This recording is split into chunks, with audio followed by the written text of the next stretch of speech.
உங்க லெவலுக்கு வேலை செய்யுங்கடா. என் சக்திக்கு மீறின ப்ராஜெக்ட்னு சொல்லிட்டு அப்படியே ஓடிடு. நான் உனக்கு 5 இல்லைன்னா 10 தரேன். இல்ல என்னடா பண்ணுவ?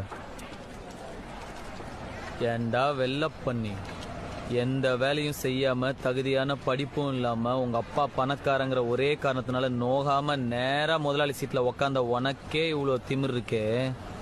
அப்பா அம்மா கஷ்டப்பட்டு ஸ்கூலுக்கு டொனேஷன் கட்டி எல்கேஜில இருந்து 10வது வரைக்கும் ஃபெயில் ஆகாம படிச்சு 10வதுல ஈஸியான குரூப் எல்லாம் விட்டுட்டு இந்த குரூப் எடுத்தாதான் இன்ஜினியர் ஆக முடியும்னு கஷ்டமான குரூப்பா எடுத்து பிசிக்ஸ்க்கு ஒரு டியூஷன், கெமிஸ்ட்ரிக்கு ஒரு டியூஷன், மேத்ஸ்க்கு ஒரு டியூஷன் ரோடா அலைஞ்சு அதுக்கு ஃபீஸ் கட்ட பெத்தவங்கள வேற ரோடா அலைய விட்டு பப்ளிக் எக்ஸாம்ல பாஸ் ஆகிறதுக்கு நைட் எல்லாம் பிளாஸ்க்ல டீ வச்சு படிச்சு காலையில அலாரம் வச்சு எந்திரிச்சு படிச்சு அதுல வாங்குற மார்க் எல்லாம் பத்தாம டிஎன்பிசி எக்ஸாம்க்கு வேற தனியா ஒரு 2 மாசம் உட்காந்து படிச்சு அதுல வாங்குற கட் ஆஃப் மார்க் யூஸ்லெஸ்ஸா போய் அம்மா நகைய அடமா வச்சு காலேஜ்ல சீட்டு வாங்கி ஃபர்ஸ்ட் இயர்ல இருந்து 4th இயர் வரைக்கும் வச்ச அரியர்லாம் 4th இயர்ல மொத்தமா கிளியர் பண்ணி இந்த சொசைட்டிக்குள்ள நுழைஞ்சா இந்த சொசைட்டி என்ன வேலை இல்லைன்னு செருப்பால அடிச்சு ரோடா வேலை தேடி அலைஞ்சு 3 வருஷம் 4 வருஷம் வீட்டுல தண்டமா உக்காந்து அப்பா என்ன தண்டச்சோறுன்னு திட்டி சாப்பிடுற ஒவ்வொரு வாய் சாப்பாடும் தொண்டையில சிக்கி வலிச்சு இறங்கி எவனோ ஒரு புண்ணியவான் கடைசியில ஒரு நல்ல மனுஷன் எனக்கு வேலை கொடுத்து அதையும் புடிங்க நினைக்கிற உன்ன மாதிரி ஒரு புறம்போக்கெல்லாம் சமாளிச்சு